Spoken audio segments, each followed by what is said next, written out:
Crônicas do Amanhecer. Por Feijão, Centro Espírita Allan Kardec de Balneário Gaivota. Balneário Gaivota, 29 de outubro de 2023. Por que acordos de paz entre Israel e palestinos fracassaram? Parte 1.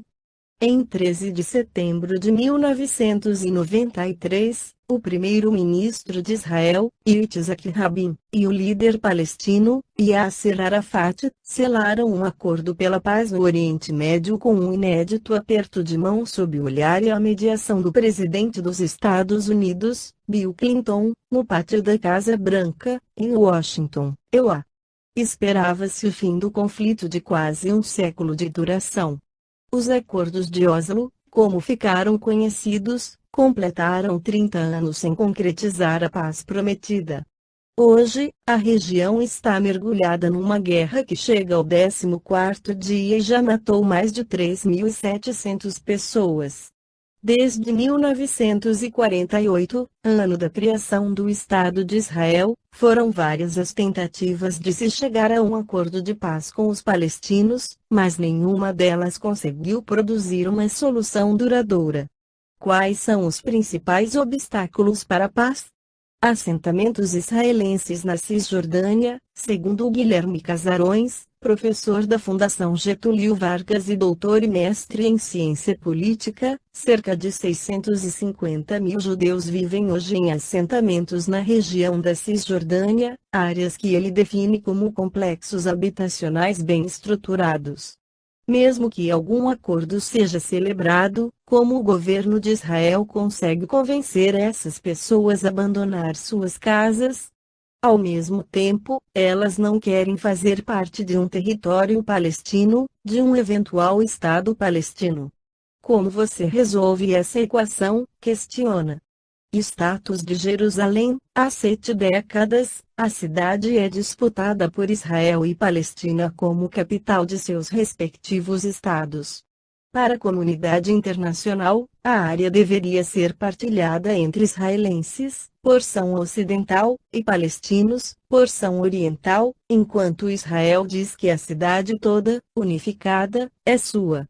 Refugiados palestinos. Cerca de 760 mil palestinos fugiram para países vizinhos ou foram expulsos após a fundação de Israel, em maio de 1948. O êxodo ficou conhecido como Nakba ou catástrofe.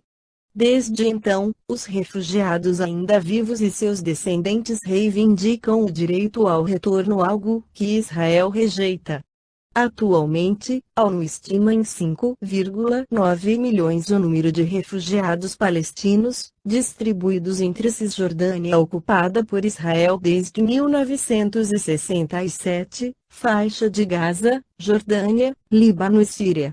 No Livro dos Espíritos, Allan Kardec questiona sobre as guerras, na Lei de Destruição 742. Que é o que impele o homem à guerra? Predominância da natureza animal sobre a natureza espiritual e transbordamento das paixões.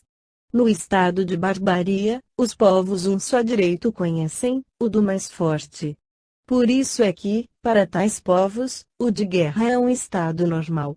À medida que o homem progride, menos frequente se torna a guerra, porque ele lhe evita as causas.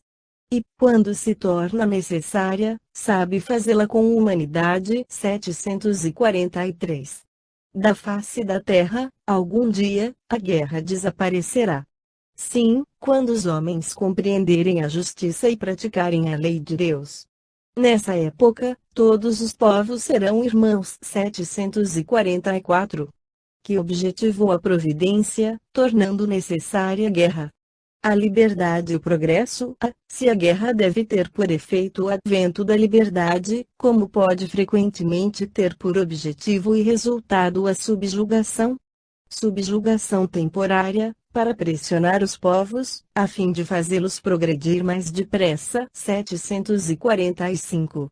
Que se deve pensar daquele que suscita a guerra para proveito seu? Grande culpado é esse. Muitas existências lhe serão necessárias para expiar todos os assassínios de que haja sido causa, porquanto responderá por todos os homens cuja morte tenha causado para satisfazer a sua ambição. Esta foi a crônica do amanhecer de 29 de outubro de 2023. Por Alfredo Feijão Lopes.